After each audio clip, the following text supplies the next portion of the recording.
Hai, sorry, gak lama kan nunggunya. Tadi Maya habis meeting dulu. Planning buat ke Hong Kong. Gimana? Gimana ya? Tadi pengennya secret dulu. Tapi oke deh. Jadi gini, ada brand sepatu remaja di Hong Kong. Pengen di endorse sama Maya. Pemotretannya juga di sana selama 2 minggu. Ah, bagaimana? Ya doain aja. Kalau semuanya lancar, pengennya sekalian liburan ke Eropa.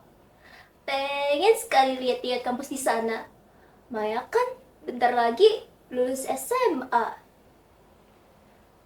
Kuliah di Indonesia. Ya, kita lihat nanti deh. Soal yang mana? Oh, soal gosip yang itu. Ah, Maya, no comment deh ya. Ah, nggak apa-apa. Kan semua orang bebas bikin komentar. Maya kan nggak bisa ngatur-ngatur apa yang orang pikirkan tentang Maya. Toh, Maya nyantai-nyantai aja kok. Apa? Oh, iya dong. Maya seneng banget followers tiap hari terus nambah. Tapi Maya nggak nyari followers kok.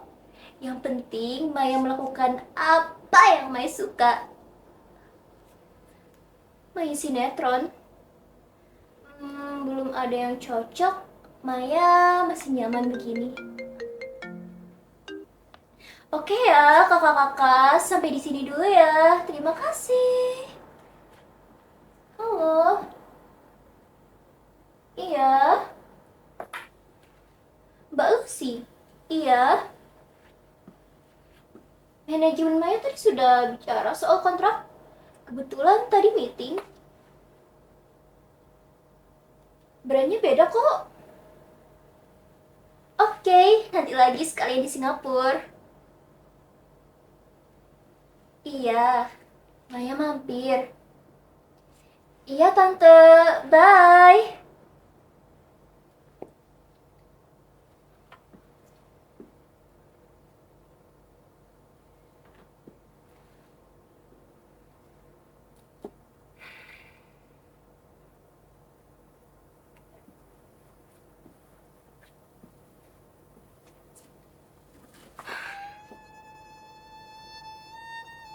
Sebetulnya apa sih semua kepura-puraan ini?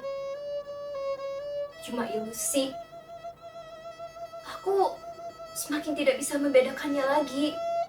Mana diriku yang sebenarnya dan mana diriku yang cuma ilusi.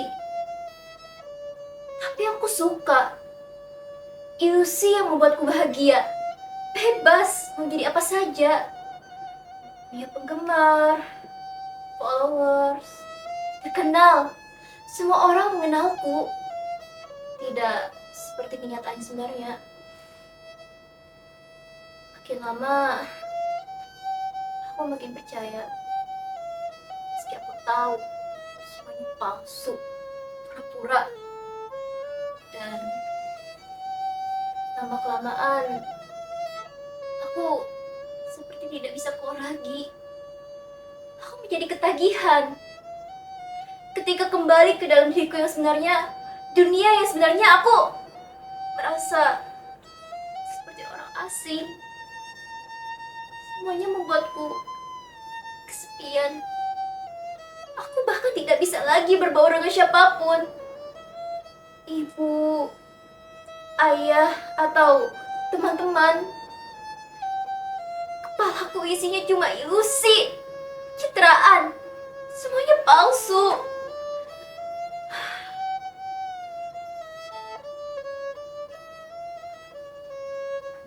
Aku sebenarnya capek jadi orang yang bukan diriku.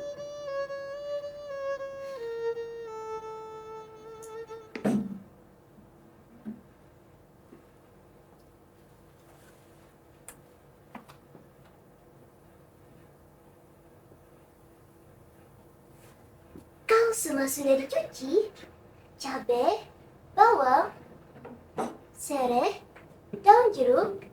Kita iris-iris sampai halus. Simpan ke dalam mangkok. Terus kita tambahkan garam, gula, air jeruk nipis. Kita aduk sampai rata. And then, sekarang kita panaskan minyak di wajan.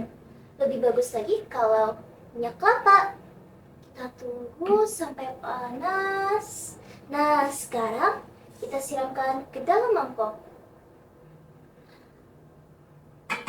Praktis kan? Tada, ini dia sambal mata Bali. Jadi guys, ternyata tidak semua sambal diulek. Ada yang diiris-iris seperti sambal mata Bali yang barusan kita buat. Sampai di sini dulu mengenal Indonesia lewat sambal. Ditunggu komen-komennya. Selamat mencoba, selamat makan Indonesia.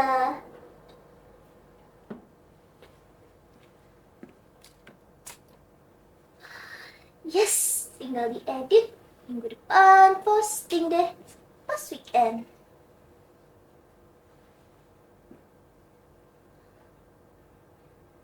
Ngapain sih bikin konten sambal-sambal kayak gitu? Gak guna. Selalu saja ada yang bikin komen seperti ini. Kurasa ini sudah komen yang ke 823. Aku tidak pernah tertarik untuk menjawabnya. Malah ada teman yang bilang begini, kamu bikin konten kayak mama, lama-kelamaan badan kamu yang bau sambal. Apa kerennya sih sambal? Kalian pasti juga pernah berpikir begitu, bukan? Ya, aku juga dulu berpikir seperti itu. Iya, apa kerennya sih sambal? Apalagi sampai dijadiin konten. Ini bukan soal keren atau tidak keren. Aku suka aja melakukan apa yang kusukai.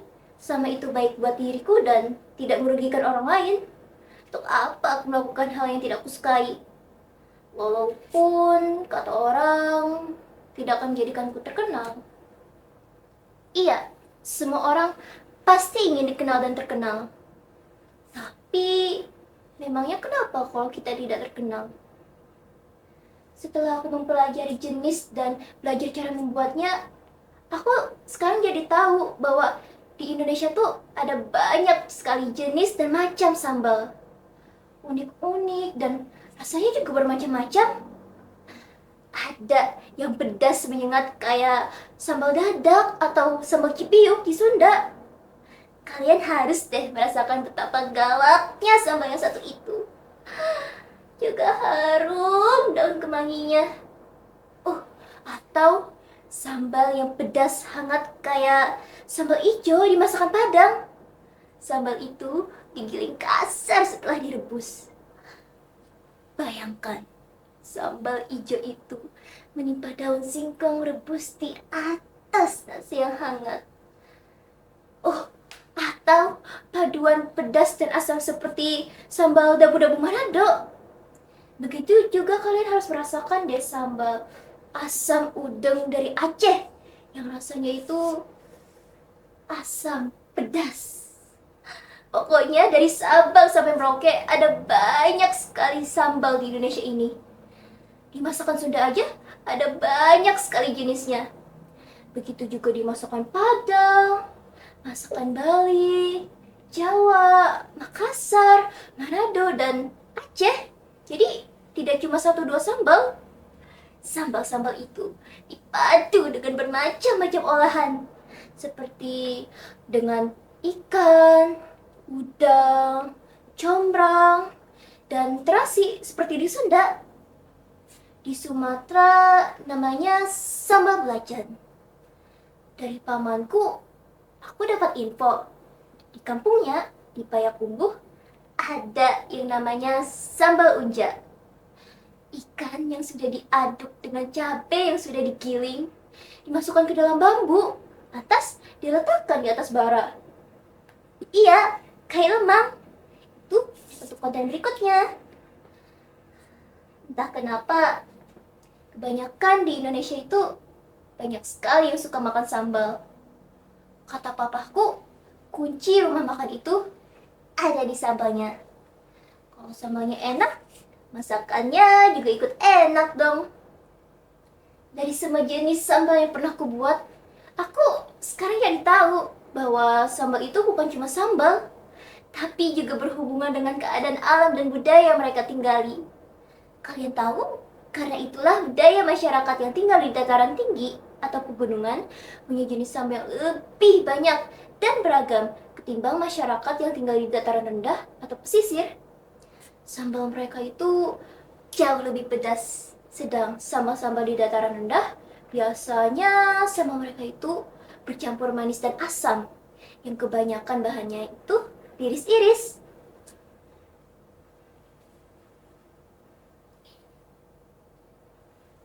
Orang-orang di medsos itu banyak yang aneh.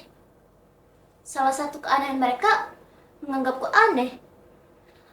Orang dinilai dari jumlah followers yang mereka miliki. Bahkan ada yang jual akun dengan jutaan followers.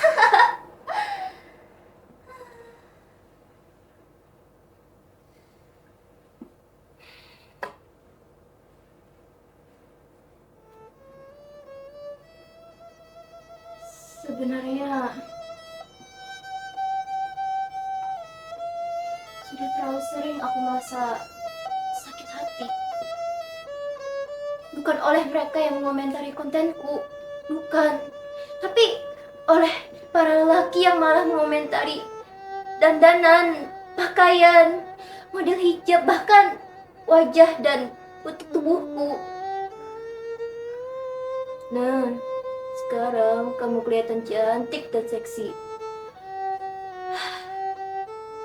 Banyak sekali yang seperti itu. Malah ada yang lebih kurang ajar lagi atau basa-basi ingin mengajak kenalan. Aku tidak merasa dipuji, melainkan aku merasa dihina dan dilecehkan di depan banyak orang. Semakin aku marah, semakin mereka menjadi-jadi. Aku bisa mengabaikan ejekan-ejekan pada kontenku, tapi tidak komentar yang satu itu. Aku juga tidak tahu kenapa mereka berkomentar seperti itu dan merasa biasa-biasa saja. Aku juga tidak tahu kenapa aku masih merasa sakit hati. Dan itu belum berhenti sampai sekarang. Padahal aku cuma ingin jadi diriku.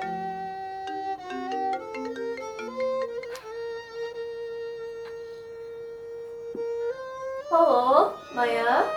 Lagi nyantai, Mai? Kenapa?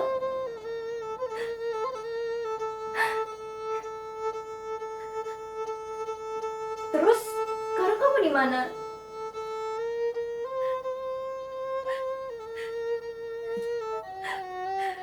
Kesepian. Kesepian kenapa kamu?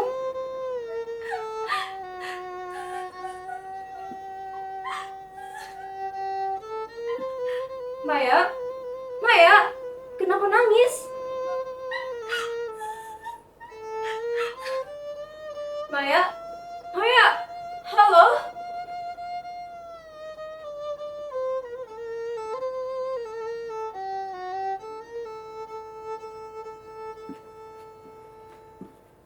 Hai, sorry. Gak lama kan nunggunya? Tadi Maya habis meeting dulu. Nih, buat ke Hong Kong. Gimana? Gimana ya? Tadi pengennya sih secret-secret dulu. Tapi oke deh. Jadi gini, ada brand sepatu remaja di Hong Kong pengen di endorse sama Maya. Pemotretannya juga di sana sama 2 minggu.